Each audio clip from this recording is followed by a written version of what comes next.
Hey, this is Coast Shell Doncaster Born Bub, built for theme parks, and welcome to a very special video. Now, this is the top 5 Alton Towers attractions that have been planned, but never built. So, there's going to be some shocking ones. Now, I've heard some of them from a website. These are true sources.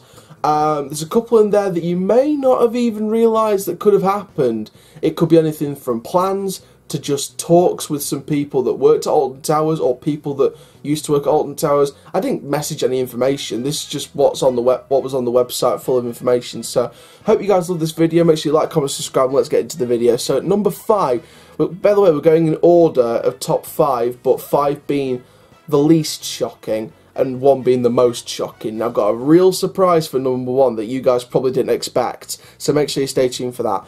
Let's start at number 5 then with Secret Weapon 1 and 2. This is from 1990 and 1991. So Secret Weapon 1 was originally set to be an aerodynamics pipeline roller coaster, to be built on the site where Nemesis is today, which is of course Secret Weapon 3. The coaster was to have many inversions and go underground many times. And John Wardley rode the prototype and found it very boring and not thrilling. So he scrapped the plans and they revisited the pipeline coaster plans for Secret Weapon 2. A different layout to SW1, but it suffered the same fate of being unthrilling and boring, so they shelved those plans as well. And of course, SW3 came along, which gave birth to Nemesis. So what if those pipeline coaster plans were put into effect and in the works? Well, maybe we might not have seen Nemesis, but I'm so glad they didn't work out because I want to see Nemesis. It was glad to see Nemesis open in 1994. The pipeline roller coasters were an okay concept at the time, but they sort of outlived their time in a way. So I was kind of glad when they sort of didn't go ahead with the pipeline coaster plans for Secret Weapon 1 and 2. Moving on then to number 4, and this is one of the most shocking things you'll hear if you're an Alton Towers fan, but you haven't heard all about this. This is the 1991 giant Schwarzkopf coaster plans. Now, this was set to be built in an area either next to or behind the corkscrew. It would have featured 3 lift hills, 2 hills next to each other like a racing feature, and this would have been a similar ride to Liseberg Barn at Liseberg in Sweden. So it would have been a similar ride to that, so the concept would have been similar to that ride, and it was also said to have been the biggest steel coaster at the time. The project was scrapped, presumably because of Schwarzkopf's bankruptcy, and it was said that if it was built, it would have been a disaster. I think we would have been the judge of that if it was ever built, but again, I was looking at attractions that were never built. I was doing my research ready for this video, and as soon as I saw that, I was like, what? We might not have seen anything other than Rita back in 2005. So, again, very, very shocking to sort of read about this concept. Because I know quite a bit about Alton Towers. I've read a lot about Alton Towers. I'm a little bit of an Alton Towers fanboy. I always love Alton Towers. It's one of my top parks. And the fact that there's stuff that I still didn't know shocks me. And then again, this links to my number 1, which I'll get to in a bit. But again, if this coaster was built, would it have been a disaster? I think we would have been the judge of that. I think Alton Towers can be good at maintaining their roller coasters. If they're broken down, they get them back up as quick as possible. Unless it can't be fixed throughout the day and they have to close the ride for the rest of the day and then fix it up ready for the following day, or however long it needs to take. So maybe this ride would have been kept in tip-top shape. Maybe a few years down the line, get someone to retrack it and retheme it, if they were going along with that Dark Forest name. But again, the plans were there, and the potential was there. So there we go. So that's the giant Schwarzkopf from 1991 plans. Now we're going to move on to a non-coaster ride, the only non-coaster ride in the top 5 in this video, and that is the planned balloon ride from 2005. So there was a balloon ride planned where Dynamo once stood, and it was also planned for the Cred Street, and it's said to have been probably scrapped due to it being over the tree height.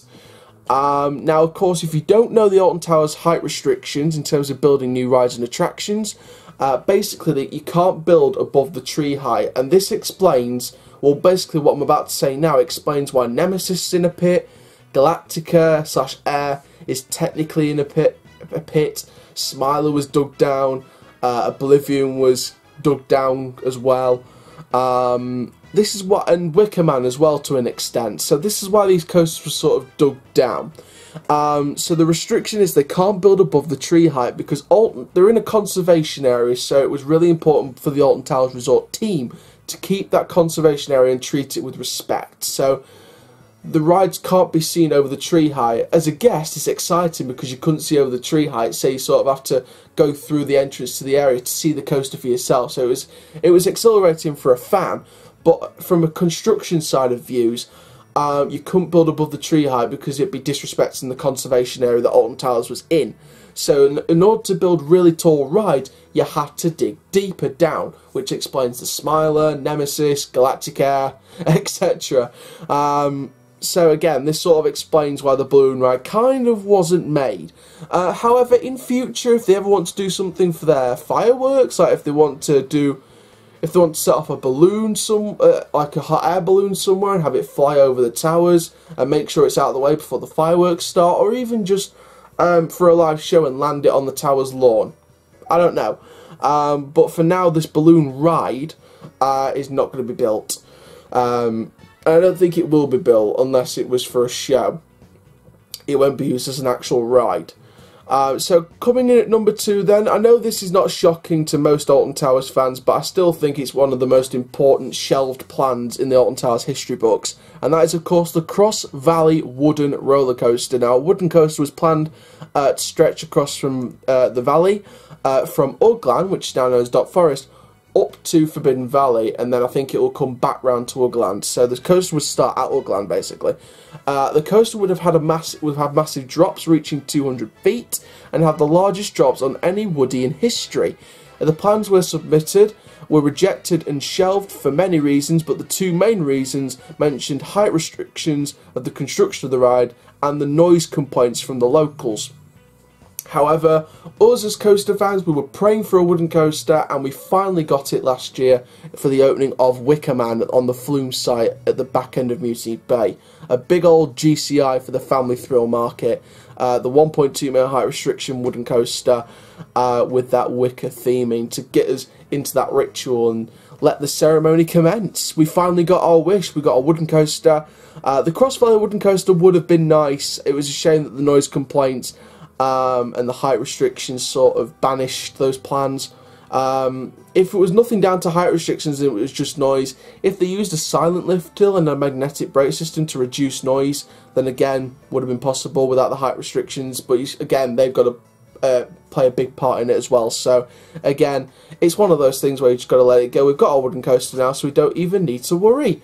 Now, coming in at number 1. Now, you guys are going to be shocked about this, but John Wardley stated that there was going to be a giant B&M stand-up roller coaster, that circled around Katanga Canyon. Now, this was mentioned back in 2013, according to the website, and it would have dived into a big hole. Now, plans were scrapped due to the height and the price of the construction of the coaster, so the expensiveness of the coaster and the height of the coaster were the reasons that this coaster never happened. So these aren't actual plans, but John Wardley stated that there was to be a giant B&M stand-up coaster in Katanga Canyon that never came to be. Imagine if it did, though. I mean, we'd be talking a flawless conversion 10 years down the line. We'd be talking jungle theming if it was built. We'd be talking storylines. We'd be talking anything. But I bet you guys weren't expecting that for number 1. Those of you who were, well done. If you didn't, I can't wait to see your reactions. So yeah, I hope you guys were quite shocked about my number 1 pick for this, because I read about this on the website where I got all the information from for this video, and I was like, what? A B&M stand-up round Katanga Canyon? What? It was weird. It was weird reading that, because, you know, John Wardley is a legend of the business, and for him to state that there was to be one, but of course it never came to be in the end, but if there was to be one, it would have been awesome. It would have been absolutely awesome. And of course this was around in the year of the Smiler, so I guess this is sort of around the time they were talking future coaster plans after the Smiler, and of course the next coaster we would get would be last season with Wicker Man. So again, very interesting history from Katenga Canyon and Alton Towers itself. So there we go. So that's our top 5 attractions from Alton Towers that were planned but never built. You guys saw some shocks in there. I mean, the Cross Valley wooden coaster, the first 2 secret weapons, and the balloon ride technically wouldn't have been a shock. But however, to many of you, the Schwarzkopf planned behind or next to Corkscrew in the 1991. And this Katenga Canyon stand-up that was planned in 2013, or talked about in 2013, should we say. Those are the 2 biggest shocks on there. Now, the reason I put the Cross Valley and the balloon ride before the Schwarzkopf is because, you know, technology moved on. It was sort of...